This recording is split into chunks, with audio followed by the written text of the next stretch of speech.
पुणी जातीय राजपथ 55 नेला जीवन अनुकूल जिला पंचमहला निकट में मर्मन्तुद सड़क दुर्घटना ट्रक चापारे 3 जनक मृत्यु घटी। सूचना जे 3 जन युवक एक मोटरसाइकेल रे अनुकूल आड़ को आसुथिबा बेले जातीय राजपथ 55 पंचमहला निकट में एक 16 चकिया ट्रक सेमानंकु पछरु धक्का देवा सहित किछि बाट घोषाड़ी नहीं फल घटनास्थल में सेमानंक मृत्यु होइछि। मृतक 3 जन डेरेजांग गाँवर सुब्रत प्रधान, राजेंद्र प्रधान, कृपा देउरी बोली जनापड़ी।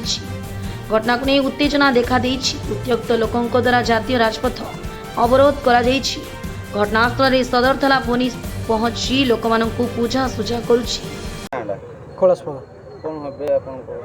नहीं आम गाँव लोक से सका जाऊे बेपार करने जाऊे 2 जन माछ बेपार जाऊे आ जड़े छोट पिला समरकस करने जाऊे जोड़ा कि घटना घटी केवल बेपारुआ गाड़ी चालना तेणुक आमर मुख्य दाबी रोचे मृतक परिवार को 15 लाख टंका सहायता राशि प्रदान करा जाऊ एवं जिनस हूँ जो मैंने मृतक कले जो मैंने उत्तराधिकारी अच्छा पक्षर सरकार पक्ष किसी स्थायी नियुक्ति सरकारी पक्षर दि जाऊ एवं पुंखानुपुंख जो तदंत करी हमर जो ड्राइवर अच्छा जी एक्सीडेंट कर गिरफ्त करा जाऊ।